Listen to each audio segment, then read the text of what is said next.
Gila bro, pusing tujuh keliling nggak sih zaman sekarang? Ini bukan sekadar kunjungan basa-basi. Dunia geopolitik baru saja diguncang oleh sebuah pertemuan tingkat tinggi yang mengubah peta kekuatan di kawasan kita secara drastis. Saat Presiden Prabowo berjabat tangan erat dengan Vladimir Putin, negara-negara tetangga di ASEAN mendadak hening, terdiam seribu bahasa, bukan karena mereka benci, tapi karena mereka sadar. Sang raksasa tidur kini benar-benar telah bangun dan mulai bicara soal teknologi masa depan yang sangat strategis, yaitu nuklir. Ini adalah wajah baru diplomasi Indonesia. Bebas aktif yang bernyali. Kita buktikan kepada dunia bahwa Indonesia tidak bisa didikte. Kita tidak peduli tekanan blok manapun. Kalau ada teknologi yang bermanfaat buat kemajuan rakyat, kita ambil, kita pelajari, dan kita bawa pulang. Termasuk rencana mendatangkan monster langit helikopter Mi-26 yang sanggup mengangkut beban 20 ton sekali terbang sebagai solusi bencana alam kita. Di video ini, gua bakal bedah tuntas apa sebenarnya isi kesepakatan game changer ini, dan kenapa langkah berani ini bikin posisi tawar Indonesia melesat tajam menjadi kekuatan penengah baru yang disegani dunia. Tapi sebelum kita bongkar datanya, tekan tombol subscribe dan nyalakan loncengnya sekarang juga. Kenapa? Karena wawasan geopolitik yang bikin darah nasionalisme lu mendidih bangga kayak gini, gak akan lu temukan di sekolah manapun. Biar kita pintar bareng, bangga bareng, udah oke, kita gas.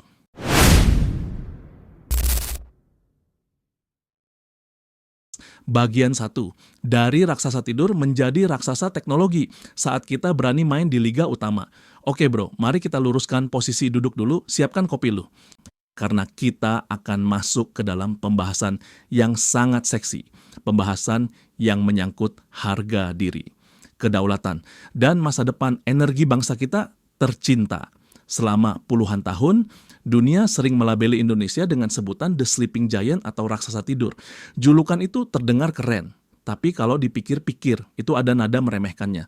Raksasa tidur itu artinya punya badan besar, punya potensi besar, tapi tidak berbuat apa-apa, cuma tidur mendengkur. Tapi hari ini, di awal tahun 2026, narasi itu resmi kita robek. Raksasa itu sudah bangun, sudah cuci muka, dan sekarang sedang berlari kencang, memasuki gelanggang teknologi tingkat tinggi yang selama ini cuma dikuasai negara-negara adidaya. Pemicu utamanya adalah sebuah langkah diplomasi yang sangat berani dan visioner, yaitu tindak lanjut dari pertemuan tingkat tinggi antara Presiden Prabowo Subianto dan Presiden Vladimir Putin. Banyak orang di luar sana yang salah kaprah. Mereka kira pertemuan ini cuma soal beli alat perang, cuma soal tank atau pesawat tempur. Padahal tidak bro, itu pemikiran sempit. Fokus utama kerjasama ini jauh lebih strategis, jauh lebih visioner, dan menyangkut hajat hidup orang banyak, yaitu pemanfaatan teknologi nuklir untuk tujuan damai dan ketahanan energi nasional. Tarik napas dulu, jangan kaget dengar kata nuklir. Kita harus dewasa melihat teknologi. Nuklir itu ibarat api. Kalau tidak dikontrol, dia membakar hutan. Tapi kalau dikontrol dengan teknologi canggih, dia bisa memasak makanan, menghangatkan tubuh, dan menggerakkan mesin peradaban. Melalui Badan Riset dan Inovasi Nasional atau BRIN, Indonesia mulai menjajaki pembangunan pembangkit listrik tenaga nuklir atau PLTN generasi terbaru.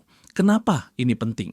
Kenapa kita harus repot belajar teknologi rumit ini dari Rusia? Jawabannya ada pada satu kata kunci: ketahanan. Kita punya target besar bernama net zero emission. Kita ingin langit Indonesia biru, kita ingin udara bersih. Tapi di saat yang sama, kita ingin industri kita jalan terus 24 jam. Panel surya itu bagus, tapi dia tidur kalau malam. Kincir angin itu bagus, tapi dia diam kalau tidak ada angin. Kita butuh energi yang kuat, stabil, murah, dan bersih, yang siap memutar turbin pabrik-pabrik kita siang malam tanpa henti. Dan disitulah teknologi nuklir generasi terbaru masuk sebagai solusi. Langkah Indonesia untuk menguasai teknologi strategis ini membawa efek resonansi yang luar biasa di kawasan ASEAN. Coba lu bayangkan reaksi tetangga-tetangga kita. Dulu, mereka melihat Indonesia cuma sebagai pasar. Wah, penduduk Indonesia banyak nih. Ayo kita jualin barang-barang kita ke sana. Mereka pasti beli. Begitu pikir mereka. Tapi sekarang, cara pandang mereka berubah 180 derajat. Mereka melihat Indonesia mulai serius membangun reaktor sendiri, mulai serius melatih ribuan insinyur nuklir sendiri. Bukan rasa takut yang muncul, tapi rasa segan. rasa hormat. Langkah ini memicu negara-negara tetangga untuk mengakui bahwa Indonesia telah bergeser dari sekadar pasar konsumen menjadi hub inovasi teknologi tinggi. Kita tidak lagi cuma bisa beli barang jadi, tapi kita sudah bisa menguasai dapur pembuatannya. Status Indonesia kini diakui sebagai kekuatan penyeimbang yang memiliki visi jangka panjang. Posisi tawar kita dalam negosiasi regional menjadi jauh lebih kuat dan berwibawa. Kalau dulu kita bicara di forum ASEAN, mungkin suara kita didengar sambil lalu. Sekarang, kalau Indonesia bicara, semua diam mendengarkan. Karena mereka tahu, negara yang menguasai energi masa depan adalah negara yang memegang kunci stabilitas kawasan.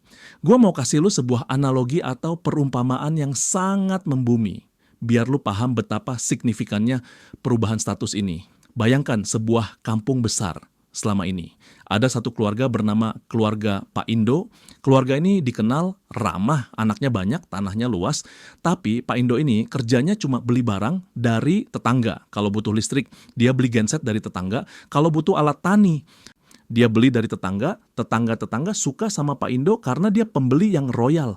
Tapi di belakang, mereka sering meremehkan. Pak Indo mah bisanya cuma beli doang, nggak bisa bikin apa-apa. Tapi suatu hari, Pak Indo pulang membawa buku tebal dan alat-alat canggih. Dia mulai membangun pembangkit listrik sendiri di belakang rumahnya. Dia ajari anak-anaknya merakit mesin. Tetangga-tetangga kaget. Loh, Pak Indo kok sekarang pinter? Kok sekarang mandiri? Mulai hari itu, tetangga tidak berani lagi main-main harga sama Pak Indo. Mereka datang dengan hormat, mengajak kerjasama sebagai mitra sejajar. Itulah Indonesia hari ini, bro. Kita sedang bertransformasi menjadi Pak Indo yang mandiri itu. Fakta di lapangan menunjukkan bahwa penguasaan teknologi nuklir adalah kunci bagi hilirisasi industri Indonesia. Lu sering dengar kan Presiden bicara soal hilirisasi. Jangan jual nikel mentah, jangan jual bauksit mentah, olah di sini. Tapi masalahnya, mengolah barang tambang itu butuh listrik yang gila-gilaan besarnya. Smelter nikel itu butuh daya setara satu kota besar. Kalau kita pakai batu bara terus, dunia teriak polusi. Kalau pakai solar, mahal. Maka nuklir adalah jawaban logisnya. Dengan energi yang stabil dan murah, Indonesia kini mampu mengolah sumber daya alamnya sendiri secara mandiri, tanpa bergantung pada pasokan energi luar. Berdasarkan data dari Kementerian ISDM, langkah ini diproyeksikan akan menjadikan Indonesia sebagai pusat manufaktur hijau di Asia Tenggara. Investor kelas dunia, mulai dari produsen mobil listrik sampai pabrik baterai akan berbondong-bondong datang ke Indonesia, bukan cuma karena kita punya nikel, tapi karena kita punya listrik bersih yang murah dan stabil untuk pabrik mereka.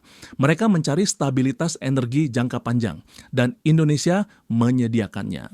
Terakhir, mari kita bicara soal jiwa bangsa. Apa yang dilakukan pemerintah hari ini adalah bentuk nasionalisme yang bermartabat dan berwibawa. Kebanggaan kita sebagai bangsa tumbuh, bukan karena keinginan untuk ditakuti. Kita tidak mau jadi negara preman yang suka mengancam tetangga dengan tombol nuklir. Sama sekali bukan itu tujuannya.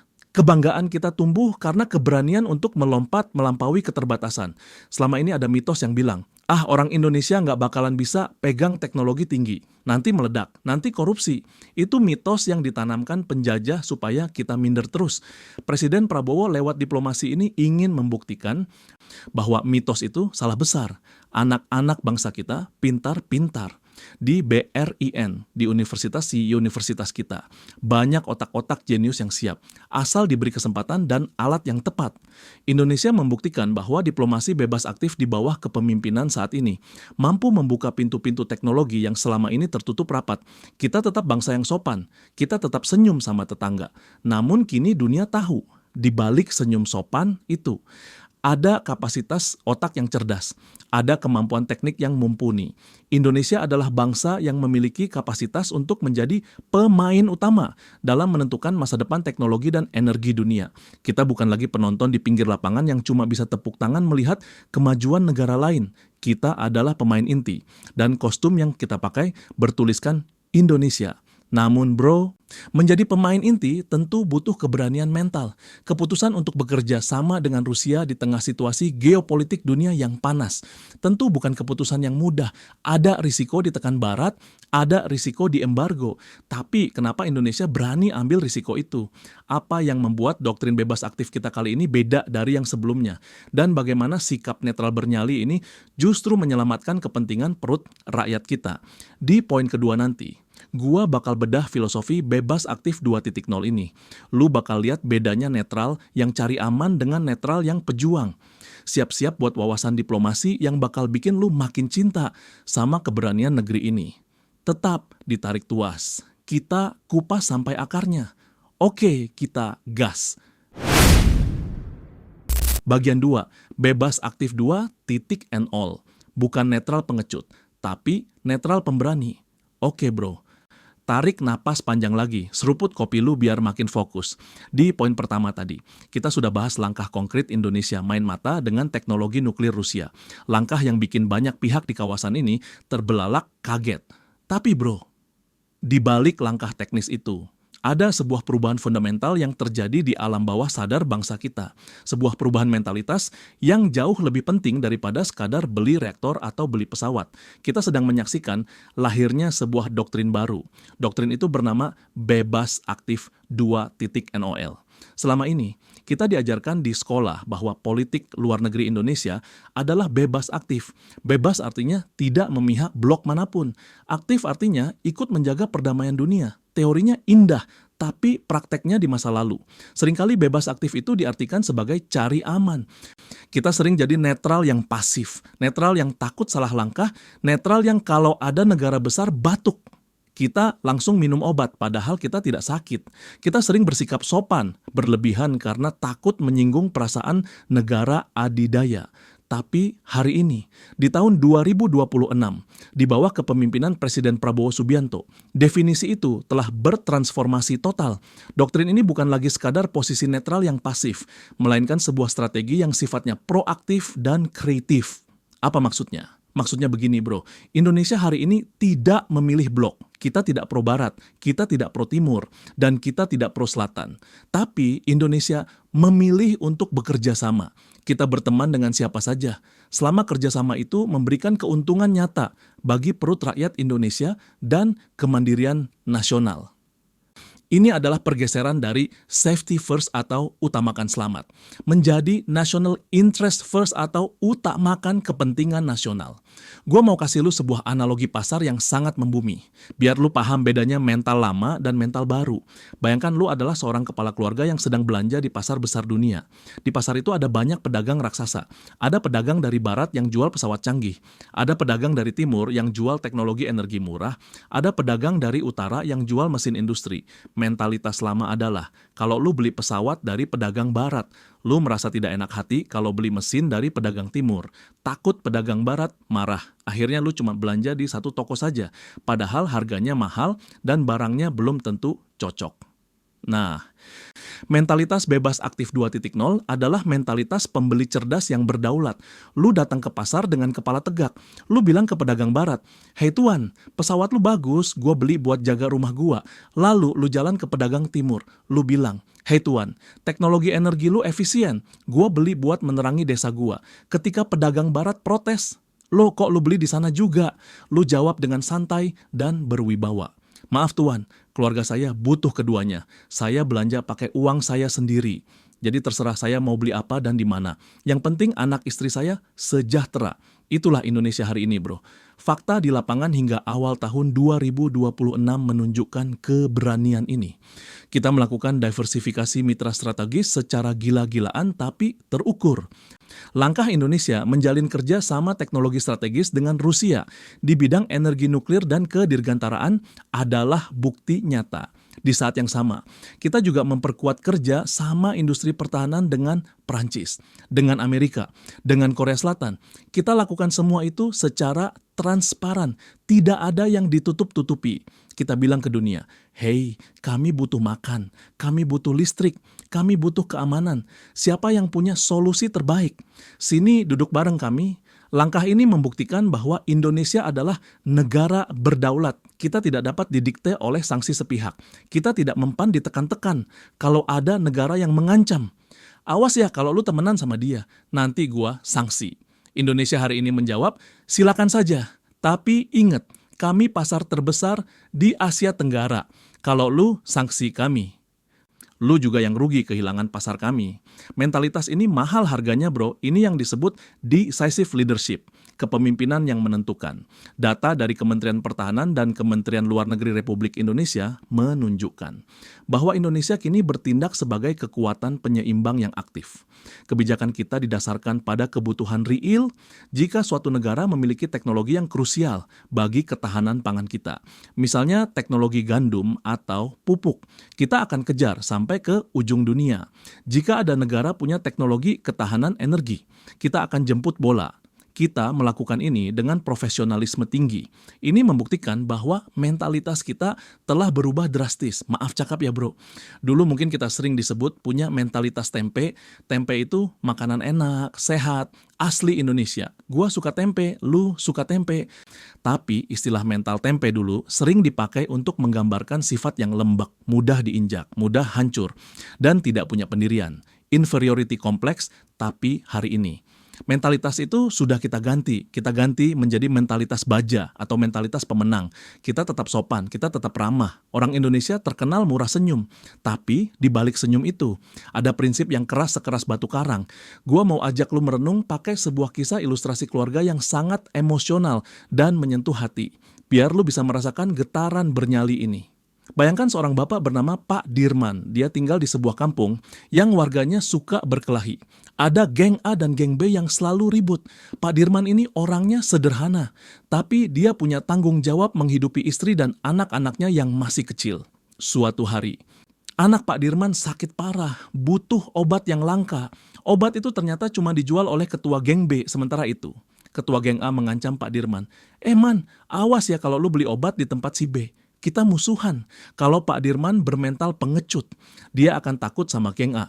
Dia biarkan anaknya sakit, yang penting dia aman, tidak dimusuhi geng A. Tapi Pak Dirman yang sekarang adalah Pak Dirman yang bernyali.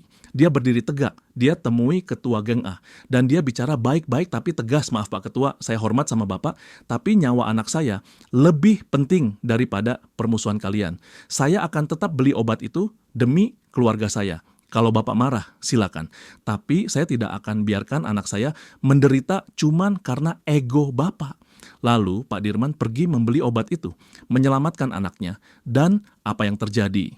Apakah geng A menyerang Pak Dirman? Ternyata tidak, justru geng A jadi segan.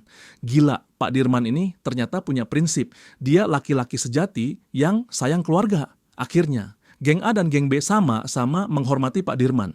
Cerita Pak Dirman ini adalah cerminan Indonesia di panggung dunia. Presiden kita, diplomat kita, tentara kita sedang berjuang seperti Pak Dirman. Mereka mengambil keputusan sulit, melawan arus, menghadapi risiko dimusuhi demi satu tujuan mulia, yaitu memastikan dapur rakyat Indonesia tetap ngebul, memastikan lampu di rumah lu tetap menyala, dan memastikan anak cucu kita punya masa depan yang cerah. Itulah makna ketahanan nasional sebagai prioritas utama. Kebanggaan nasional kita tumbuh dari sikap ini bro, bahwa Indonesia adalah subjek, bukan objek. Kita adalah pemain catur. Bukan bidak catur yang digeser-geser orang. Kita tidak memusuhi pihak manapun. Kita sayang sama Amerika, kita sayang sama Rusia, kita sayang sama Cina, kita sayang sama tetangga ASEAN. Namun kita menegaskan bahwa kedaulatan kita tidak bisa ditawar dengan menjalin hubungan erat bersama berbagai kutub kekuatan dunia secara bersamaan. Indonesia menunjukkan kedewasaan diplomatik yang tinggi. Dunia melihat kita bukan lagi sebagai anak kecil yang harus dituntun, tapi sebagai orang dewasa yang bisa mengambil keputusan sendiri. Kita bangga, karena Indonesia kini dipandang sebagai mitra yang kuat, jujur, dan berani.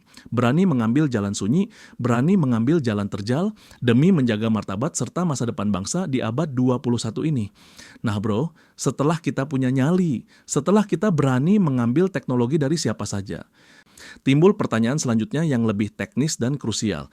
Kalau kita cuma beli teknologi, apa bedanya kita sama konsumen biasa? Kalau kita beli reaktor nuklir, terus yang operasikan orang asing, apa gunanya buat kita? Kita tetap tergantung kan? Disinilah letak kecerdasan strategi selanjutnya. Kerjasama ini bukan sekadar jual beli barang, bukan sekadar beli putus, tapi ada satu syarat mutlak yang diajukan Indonesia. Syarat yang akan mengubah nasib ribuan anak muda cerdas di negeri ini. Syarat itu bernama transfer of technology dan transfer of brainware. Bagaimana strategi mencuri ilmu ini dijalankan. Dan bagaimana Rusia siap mendidik anak-anak bangsa menjadi ahli nuklir kelas dunia. Di poin ketiga nanti, gua bakal bedah strategi pendidikan dan alih teknologi yang bakal bikin lu optimis sama masa depan SDM Indonesia. Kita mau jadi bangsa pembuat, bukan cuma bangsa pemakai. Siap-siap buat wawasan yang bakal membakar semangat belajar lu. Tetap ditarik tuas. Kita kupas sampai akarnya. Oke, kita gas. Bagian 3, kita pintar bukan cuma beli investasi kecerdasan anak bangsa. Oke bro, tarik napas panjang, kita masuk ke bagian yang paling emosional dan paling menentukan masa depan bangsa ini. Kalau di bagian sebelumnya kita bicara soal keberanian diplomatik, sekarang kita bicara soal isi kepala. Kita bicara soal otak. Ada sebuah pepatah kuno yang sangat relevan, kalau lu kasih seseorang ikan, dia akan kenyang sehari. Tapi kalau lu ajarkan dia cara memancing, dia akan kenyang seumur hidup. Nah, dalam konteks teknologi tinggi, pepatah itu berlaku lebih kejam. Kalau lu beli teknologi dari negara lain, lu akan terlihat canggih hari ini. Tapi besok lusa kalau alatnya rusak, lu akan jadi pengemis yang memohon-mohon minta diperbaiki. Indonesia di masa lalu sering terjebak dalam skema pembelian yang disebut turnkey project atau proyek terima kunci. Apa itu proyek terima kunci? Ibaratnya lu beli rumah mewah, lu bayar, lu terima kuncinya, lu masuk, rumahnya bagus, AC dingin, lampu terang, tapi lu tidak tahu di mana letak kabel listriknya. Lu tidak tahu bagaimana cara kerja pipa airnya. Lu buta sama sekali soal struktur bangunan rumah lu sendiri. Begitu ada genteng bocor atau sekring putus, lu panik, lu tidak bisa benerin sendiri, lu harus panggil kontraktor asing yang bangun rumah itu. Dan mereka minta bayaran mahal cuma buat ganti baut. Itulah nasib negara konsumen. Kelihatannya gagah punya barang canggih, tapi sebenarnya rapuh. Tapi hari ini, di awal tahun 2026, visi besar Indonesia dalam menguasai energi masa depan telah bergeser total. Kita tidak mau lagi jadi konsumen yang cuman bisa pakai. Kita mau jadi penguasa teknologi, kerja sama strategis dengan mitra global, termasuk dengan Rusia yang baru saja disepakati. Tidak lagi menggunakan skema terima kunci yang memanjakan itu, tapi berbasis pada klausul TOT yang sangat ketat, Transfer of Technology. Pemerintah kita bilang begini ke mereka, oke, kami mau beli teknologi nuklir kalian, tapi syaratnya kalian harus buka buku resepnya, kalian harus ajari anak-anak kami cara masaknya, cara merakitnya, cara merawatnya, sampai anak-anak kami bisa bikin sendiri. Ini memastikan bahwa setiap reaktor yang dibangun di tanah air nanti akan dioperasikan, dirawat, dan dikembangkan oleh tangan-tangan ahli dari Indonesia sendiri, bukan oleh tangan asing. Lalu, bagaimana caranya kita bisa cepat pintar? Teknologi nuklir itu kan susah bro, rumit, butuh otak encer. Tenang, kita punya strategi jitu yang sedang berjalan senyap tapi pasti, yaitu beasiswa strategis. Data terbaru dari LPDP, Lembaga Pengelola Dana Pendidikan, dan BRIN, Badan Riset dan Inovasi Nasional, menunjukkan sebuah lonjakan statistik yang bikin kita bangga. Terjadi kenaikan signifikan dalam jumlah pengiriman mahasiswa pasca sarjana, anak-anak muda jenius dari Sabang sampai Merauke. Dikirim ke universitas-universitas nuklir terbaik dunia, termasuk ke Rusia. Mereka dikirim ke sana bukan untuk jalan-jalan, bukan untuk main-main. Mereka dikirim dengan misi negara. Misi menyerap ilmu pengetahuan yang selama ini dirahasiakan oleh negara maju. Program ini dirancang khusus untuk menciptakan ekosistem ahli nuklir domestik. Hingga awal tahun 2026, sudah ada ratusan peneliti muda Indonesia yang terlibat langsung dalam riset pengembangan reaktor masa depan. Salah satunya adalah teknologi SMR, Small Modular Reactors, atau reaktor modular kecil. Ini teknologi canggih banget bro, reaktor nuklir yang ukurannya kecil. Aman, bisa dipindah-pindah, dan sangat cocok buat negara kepulauan seperti kita. Gua mau ajak lu membayangkan sebuah kisah ilustrasi tentang seorang anak muda bernama Satrio. Satrio ini anak seorang nelayan di pesisir Jawa. Dulu, Satrio belajar diterangi lampu minyak karena listrik di desanya sering mati. Tapi Satrio punya otak yang cemerlang. Dia lolos seleksi beasiswa negara. Hari ini, di tahun 2026, Satrio sedang berada di dalam laboratorium dingin di Moskow. Dia memakai jas lab putih, di dadanya ada lambang Garuda. Dia sedang berdebat dengan profesor Rusia tentang rumus fisika partikel. Menggunakan bahasa Rusia yang fasih, Satrio tidak minder. Dia membuktikan bahwa otak orang Indonesia itu setara dengan otak orang Eropa, setara dengan otak orang Amerika. Nanti Satrio akan pulang. Dia tidak akan kerja di luar negeri, dia akan pulang ke Indonesia, membangun reaktor SMR itu, dan memastikan desanya, serta ribuan desa lain di Indonesia tidak akan pernah gelap lagi. Kisah Satrio ini adalah kisah kemandirian. Visi Indonesia adalah memiliki kendali mutlak atas rantai pasok energi dengan menguasai ilmu nuklir. Indonesia tidak hanya mengamankan pasokan listrik yang murah dan bersih untuk hilirisasi industri kita, tapi kita juga memastikan bahwa kedaulatan energi tetap berada di tangan bangsa sendiri. Coba lu bayangkan kalau kita punya PLTN, tapi yang pegang tombol kendalinya orang asing. Kalau negara itu marah sama kita, dia tinggal matikan tombolnya. Gelap gulita satu negara, lumpuh ekonomi kita, itu bahaya banget bro. Makanya, transfer teknologi ini adalah harga mati. Berdasarkan data Kementerian ISDM, keberhasilan transfer teknologi ini diproyeksikan akan menurunkan ketergantungan pada konsultan asing dalam pengelolaan energi strategis. Penurunannya tidak main-main, hingga 70% pada dekade berikutnya. Artinya apa? Artinya uang negara yang tadinya habis triliunan rupiah buat bayar gaji konsultan bule, sekarang bisa dihemat. Atau dipakai buat gaji insinyur-insinyur lokal kita kayak Satrio tadi. Uang kita berputar di kantong rakyat sendiri. Inilah wujud nasionalisme berbasis ilmu pengetahuan. Selama ini, kita bangga karena kita punya alam yang indah. Kita punya emas, punya nikel, punya batu bara. Itu bagus, tapi itu pemberian Tuhan. Itu anugerah alam. Sekarang, kita harus naik level. Kita harus bangga pada apa yang ada di dalam kepala kita. Kebanggaan nasional kita di tahun 2026 ini bersumber pada kecerdasan dan kompetensi. Indonesia membuktikan kepada dunia bahwa kita bukan hanya bangsa kuli. Kita bukan hanya bangsa yang bisanya gali tanah lalu jual tanah. Tapi kita adalah bangsa yang memiliki kekayaan intelektual untuk mengelolanya. Kita bangga karena anak-anak muda Indonesia kini berdiri sejajar dengan ilmuwan dunia lainnya. Di konferensi internasional, ilmuwan kita presentasi dan ilmuwan asing mencatat kita membuktikan bahwa dengan akses pendidikan yang adil dan kerja sama internasional yang tepat, Indonesia mampu menjinakkan teknologi paling rumit di dunia demi kemakmuran rakyatnya. Jadi bro, pesan dari poin ketiga ini jelas, jangan pernah meremehkan kemampuan bangsa sendiri. Mungkin proses belajarnya susah, mungkin butuh waktu. Mungkin kita harus baca buku tebal yang bahasanya aneh, tapi itu adalah harga yang harus dibayar untuk menjadi bangsa yang berdaulat. Kita tidak mau lagi jadi penonton, kita mau jadi pemain. Dan pemain yang hebat harus punya skill, harus punya ilmu. Nah, setelah kita bicara soal otak dan ilmu pengetahuan jangka panjang, tentu lu bertanya-tanya, bro, itu kan buat masa depan. Reaktor nuklir kan bangunnya lama, butuh bertahun-tahun. Sementara hari ini kita menghadapi masalah nyata di depan mata. Kita sering kena bencana alam, gempa bumi, banjir, tanah longsor di daerah terpencil yang susah dijangkau. Apakah kerja sama dengan Rusia ini cuma soal mimpi masa depan? Atau ada solusi konkret yang bisa dibawa pulang sekarang juga? Ternyata ada bro, dan solusinya berwujud sebuah monster, bukan monster jahat, tapi monster penyelamat yang ukurannya raksasa, yang bisa mengangkat beban berat sekali terbang. Presiden Prabowo tidak pulang dengan tangan kosong. Beliau membawa rencana pembelian sebuah alat utama sistem pertahanan yang fungsinya sangat humanis, yaitu helikopter Mi-26. Apa hebatnya helikopter ini sampai dibilang monster? Dan kenapa kehadirannya akan mengubah cara kita menangani bencana alam di Indonesia selamanya? Di poin keempat nanti, gua bakal bedah spesifikasi gila dari helikopter ini. Lu bakal melongo melihat kemampuannya. Siap-siap, karena bantuan logistik ke daerah bencana tidak akan pernah sama lagi.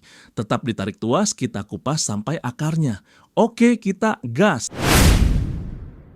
Bagian 4, bawa pulang monster penyelamat ketika langit Indonesia dijaga raksasa. Oke bro, tarik napas panjang. Di 3 bagian sebelumnya kita sudah bicara soal hal-hal yang sifatnya strategis jangka panjang. Kita bicara soal nuklir yang baru akan kita nikmati hasilnya 10 atau 20 tahun lagi. Kita bicara soal diplomasi tingkat tinggi yang rumit. Tapi bro, presiden kita sadar betul bahwa rakyat Indonesia hidup di atas tanah yang bergerak. Kita hidup di cincin api atau ring of fire. Bencana alam bisa datang kapan saja. Gempa bumi, tanah longsor, banjir bandang, ini tsunami, itu adalah kenyataan hidup yang harus kita hadapi hari ini, detik ini. Dan seringkali saat bencana itu datang, masalah terbesarnya bukan karena kita kekurangan makanan, bukan karena kita kekurangan obat, gudang logistik kita penuh, relawan kita banyak, uang sumbangan melimpah, tapi masalah terbesarnya adalah akses. Jalan putus, jembatan rubuh, desa terisolir, bantuan menumpuk di kota. Tapi rakyat di Gunung mati kelaparan karena truk tidak bisa lewat. Nah, dari lawatan ke Rusia kemarin, Presiden Prabowo tidak hanya membawa mimpi nuklir masa depan, tapi beliau membawa pulang sebuah solusi konkret untuk masalah hari ini. Beliau membawa rencana pengadaan sebuah monster langit yang legendaris, yaitu helikopter Mi-26. Kenapa gue sebut monster? Dan kenapa ini menjadi jawaban permanen atas masalah logistik bencana kita? Mari kita bedah keunggulan teknisnya yang bikin geleng-geleng kepala. Memasuki awal tahun 2026. Rencana ini menjadi bukti bahwa diplomasi kita berorientasi pada nyawa rakyat. Mi-26 ini bukan helikopter biasa yang sering lo lihat di film-film aksi. Bukan bro, ini adalah helikopter dengan kapasitas angkut terbesar di dunia yang pernah diproduksi massal. Dia sanggup membawa beban hingga 20 ton sekali terbang. Coba lo bayangkan, 20 ton itu seberat apa? Itu setara dengan mengangkat satu truk tronton besar yang penuh muatan ke udara. Atau setara dengan mengangkat 150 orang pasukan lengkap dengan ranselnya sekaligus. Dalam konteks bencana, kemampuan ini adalah game changer. Bayangkan sebuah skenario nyata yang sering terjadi di Indonesia. Ada gempa bumi di pedalaman Sulawesi atau Papua. Akses jalan darat tertutup longsoran tanah selebar 100 meter. Truk bantuan tidak bisa masuk, alat berat tidak bisa lewat. Kalau pakai helikopter biasa, paling cuma bisa angkut mie instan beberapa kardus, atau angkut 2 orang dokter. Ekskavator buat keruk tanah longsornya tidak bisa diangkut, terlalu berat. Akibatnya, jalan tetap tertutup berhari-hari, korban jiwa bertambah karena telat ditolong.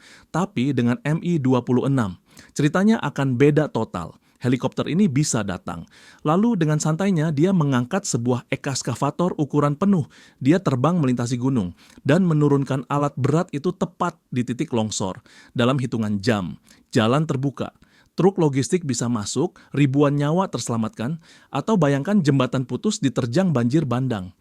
Si monster ini bisa datang membawa jembatan Bailey atau jembatan darurat dari baja yang sudah dirakit. Tinggal pasang, akses pulih seketika. Inilah yang disebut solusi tanpa batas.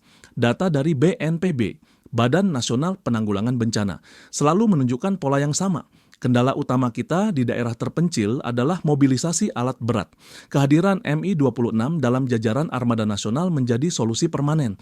Ini jauh lebih efektif daripada sekadar kunjungan pejabat naik helikopter kecil buat foto-foto. Ini adalah langkah preventif dan solutif. Ini adalah upaya menyelamatkan nyawa dengan teknologi otot kawat tulang besi.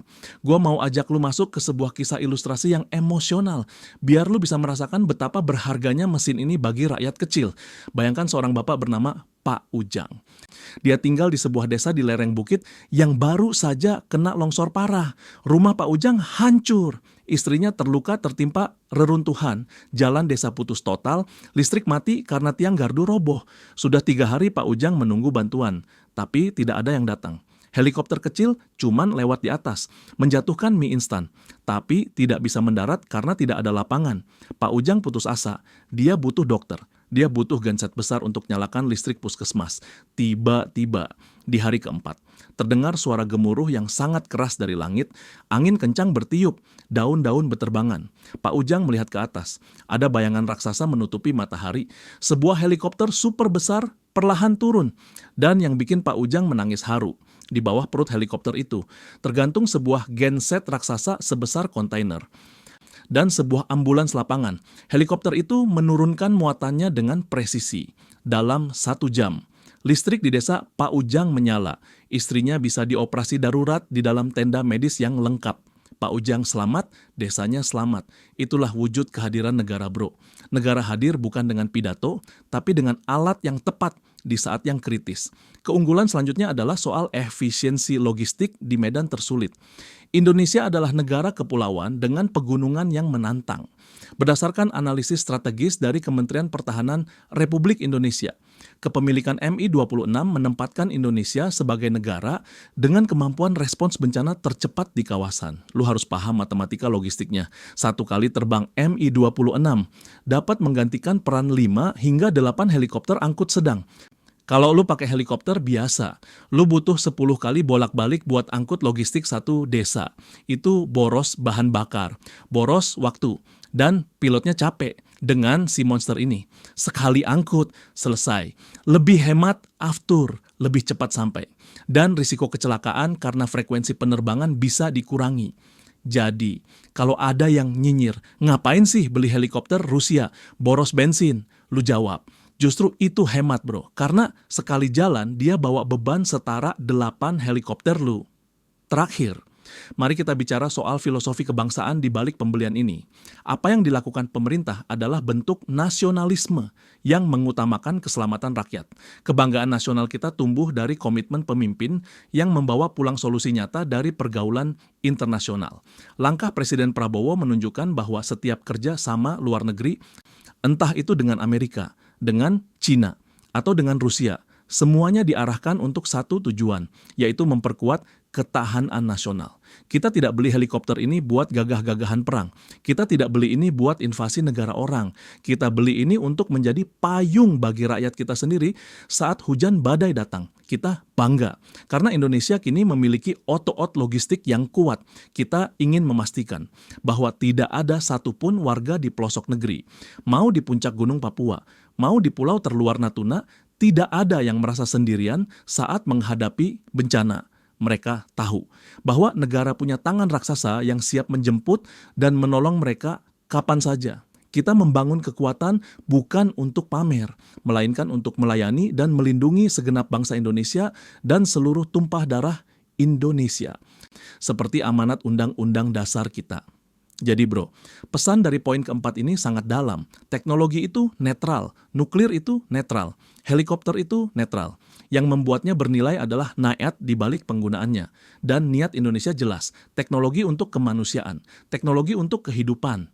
Nah, setelah kita punya nuklir buat energi masa depan, kita punya helikopter raksasa buat bencana hari ini. Dan kita punya diplomasi bebas aktif yang berani. Apa kesimpulan besarnya?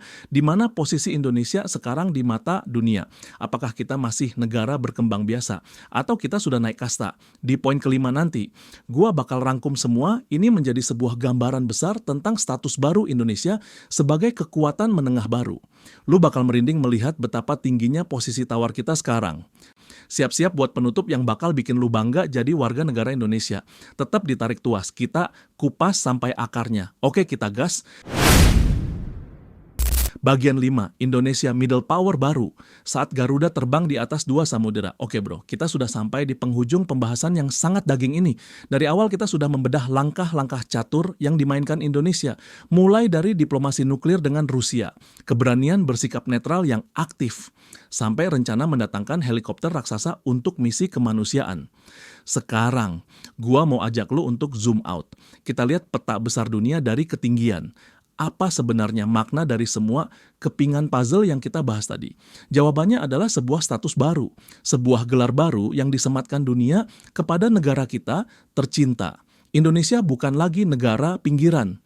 Indonesia bukan lagi penonton. Memasuki tahun 2026, Indonesia resmi mengukuhkan posisinya sebagai kekuatan penengah atau middle power yang berdaulat dan menentukan. Mari kita bedah apa artinya status ini bagi nasib lu dan gua sebagai rakyat biasa. Pertama, soal diplomasi multipolar yang memberi kita banyak opsi. Dulu, negara-negara berkembang sering terjebak kalau mau maju. Harus pilih blok, harus ikut barat, atau harus ikut timur. Tidak bisa dua-duanya. Tapi Indonesia hari ini telah berhasil mematahkan kutukan itu. Kita menjadi negara dengan kebijakan luar negeri yang paling dinamis di dunia. Lihat faktanya bro, Kita punya kemitraan teknologi strategis dengan Rusia untuk urusan nuklir dan antariksa di saat yang sama. Kita punya integrasi ekonomi yang mendalam dengan Tiongkok dan BRI CS Plus untuk urusan dagang dan hilirisasi. Dan hebatnya, kita tetap menjaga kerja sama investasi dan keamanan yang sangat solid dengan negara-negara barat seperti Amerika dan Eropa. Kita punya akses VIP ke semua kubu. Kemampuan Indonesia untuk berjalan di antara berbagai kekuatan besar tanpa terikat pada satu pihak adalah bukti nyata kemandirian bangsa. Ibarat lu mau makan di restoran prasmanan dunia, lu bisa ambil sushi dari Jepang, lu bisa ambil burger dari Amerika, lu bisa ambil dimsum dari China, dan lu bisa ambil kaviar dari Rusia. Lu ambil semua yang enak-enak, lu taruh di piring lu, dan lu makan dengan lahap demi kesehatan tubuh lu sendiri. Tidak ada satu koki pun yang boleh melarang lu ambil makanan dari koki lain. Itulah Indonesia hari ini. Kita mengambil teknologi terbaik dari semua negara untuk kepentingan rakyat kita sendiri. Kedua, soal daya tawar tinggi atau high bargaining power. Ini data valid bro, bukan omong kosong. Laporan dari Lowy Institute Asia Power Index tahun 2026 menunjukkan posisi Indonesia sebagai middle power yang paling berpengaruh di Asia Tenggara. Kita bukan lagi objek kebijakan negara lain, tapi kita adalah subjek penentu. Dulu, negara lain bikin aturan, kita cuma nurut. Sekarang, karena Indonesia memiliki pasar yang besar, karena stabilitas politik kita di bawah kepemimpinan Presiden Prabowo sangat terjaga, dan karena kita memegang kekayaan sumber daya strategis seperti nikel, tembaga, dan potensi energi hijau. Dunia kini yang datang mengetuk pintu kita. Dunia yang datang menawarkan kerja sama. Posisi kita berbalik 180 derajat, lu bayangkan gadis cantik yang pintar dan kaya raya. Banyak pria-pria gagah yang datang melamar. Ada yang bawa bunga, ada yang bawa cokelat, ada yang bawa berlian. Si gadis ini, yaitu Indonesia, punya hak penuh untuk memilih. Maaf mas, tawaran lu kurang menarik, gua pilih dia saja. Kita bisa bilang begitu sekarang. Kita punya hak penuh untuk memilih opsi terbaik yang paling menguntungkan kepentingan nasional. Kita tidak bisa lagi ditekan-tekan, lu harus jual nikel ke gua murah-murah ya. Tidak bisa bro, kita jawab. Kalau lu mau nikel gua, bikin pabrik di sini, pekerjakan orang sini. Kalau nggak mau, antri di belakang. Itulah wibawa negara berdaulat. Ketiga, peran kita sebagai jangkar perdamaian atau stabilisator kawasan. Mungkin ada yang bertanya, bro, kalau Indonesia makin kuat, makin canggih senjatanya, punya teknologi nuklir, apa tetangga tidak takut? Apa tidak memicu perang? Jawabannya justru sebaliknya. Sebagai kekuatan penengah, Indonesia memainkan peran sebagai stabilisator. Meskipun dinamika geopolitik membuat beberapa pihak di kawasan merasa gelisah atau nervous, Indonesia tetap konsisten mengedepankan paradigma 1000 teman 0 musuh. Kehadiran kita yang semakin kuat justru memberikan rasa aman bagi kawasan ASEAN. Kenapa? Karena Indonesia membuktikan bahwa kekuatan besar dapat digunakan untuk tujuan damai. Kita pakai nuklir buat listrik, bukan buat bom. Kita beli helikopter raksasa buat angkut bantuan bencana, bukan buat angkut pasukan invasi. Kita pakai kekuatan ekonomi buat menyejahterakan rakyat, bukan buat menindas negara kecil. Indonesia ibarat kakak tertua di komplek yang badannya kekar dan jago bela diri. Warga komplek tidak takut sama dia, justru warga merasa aman. Karena kalau ada preman luar mau ganggu, si kakak inilah yang akan maju paling depan melindungi saudaranya. Indonesia adalah garda terdepan perdamaian di Asia Tenggara. Dan yang keempat, ini yang paling penting, yaitu nasionalisme yang percaya diri. Kita sedang bergerak menuju Indonesia emas. Kebanggaan nasional kita saat ini adalah nasionalisme yang sehat, bukan nasionalisme sempit yang benci asing, tapi nasionalisme yang percaya diri. Self-confidence. Kita bangga karena Indonesia tidak lagi dapat ditekan atau didikte oleh kepentingan asing. Dengan mentalitas sebagai bangsa besar, kita terus membangun infrastruktur fisik, membangun sumber daya manusia lewat transfer teknologi tadi, dan membangun kedaulatan digital. Masa depan Indonesia tidak lagi bergantung pada keputusan di Washington, tidak bergantung pada keputusan di Moskow, dan tidak bergantung pada keputusan di Beijing. Masa depan Indonesia bergantung pada keputusan yang kita buat di Jakarta, nasib petani di desa, nasib nelayan di pesisir, nasib karyawan di kota, ditentukan oleh pemimpin bangsa sendiri. Kita berjalan maju dengan kepala tegak, membawa misi perdamaian dan kemakmuran bagi dunia.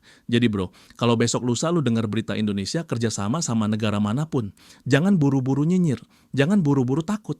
Lihatlah itu sebagai strategi cerdas bangsa kita untuk mengambil saripati kemajuan dunia demi kemakmuran kita semua. Rangkuman. Oke saudara, sebangsa. Perjalanan pembahasan kita hari ini sungguh luar biasa. Mari kita kunci 5 poin emas yang sudah kita bedah tuntas, biar menancap kuat di memori lu semua. Pertama, pertemuan Prabowo Putin adalah game changer, membuka mata dunia bahwa Indonesia serius main di liga teknologi tinggi, terutama nuklir damai. Kedua, lahirnya doktrin bebas aktif 2.0, bukan netral pengecut, tapi netral pemberani yang proaktif demi kepentingan rakyat. Ketiga, kita tidak cuma beli barang, tapi kita transfer otak. Kita sekolahkan anak bangsa biar jadi ahli nuklir yang mandiri. Keempat, kita bawa pulang solusi konkret, helikopter Mi-26 sang monster penyelamat untuk atasi bencana alam di medan sulit. Dan kelima, Indonesia resmi jadi middle power, kekuatan penengah yang punya daya tawar tinggi dan jadi penentu kestabilan kawasan. Benang merahnya jelas, Indonesia sedang naik kelas. Kita bukan lagi raksasa tidur, kita adalah raksasa yang sedang berlari maraton mengejar ketertinggalan. Dan sebentar lagi, kita akan memimpin barisan. Sekarang, gua mau lempar tantangan terakhir buat lu semua. Pertanyaan serius buat menguji mentalitas kebangsaan lu. Setelah tahu fakta-fakta ini, bagaimana sikap lu melihat masa depan Indonesia? Pilihan A, tim optimis.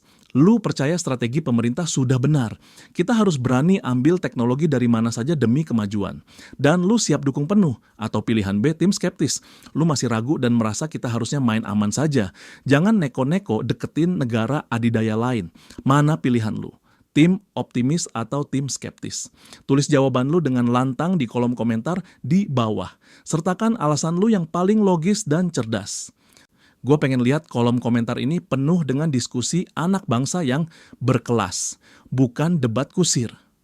Terakhir, gue minta tolong satu hal sederhana tapi berdampak besar. Hantam tombol like kalau video ini berhasil membakar semangat nasionalisme lu dan bikin lu makin paham arah bangsa kita. Dan pastikan lu sudah tekan tombol subscribe saluran ini. Tarik tuas beserta loncengnya. Kenapa? Karena di saluran ini, kita tidak jualan ketakutan, kita tidak jualan gosip politik murahan, kita jualan wawasan, kita jualan kebanggaan, kita jualan masa depan. Informasi daging seperti ini, analisis mendalam seperti ini, gak akan lu temukan di tempat lain yang cuma modal joget-joget. Mari kita kawal terus perjalanan bangsa ini menjadi negara maju yang disegani dunia. Terima kasih sudah menonton sampai detik ini. Lu semua adalah patriot di era digital. Sampai jumpa di video selanjutnya dengan pembahasan yang lebih menendang lagi. Maju terus Indonesiaku, jayalah negeriku. You are in control, cabut. Disclaimer. Video ini adalah analisis geopolitik dan teknologi berdasarkan data resmi pertemuan bilateral, publikasi Badan Riset dan Inovasi Nasional, data Lowy Institute, dan kebijakan luar negeri Indonesia terkini hingga Januari 2026. Narasi yang dibangun bertujuan untuk edukasi wawasan kebangsaan dan literasi teknologi strategis. Bukan untuk memihak blok politik tertentu. Selalu lakukan riset mandiri dan bijak dalam menyerap informasi.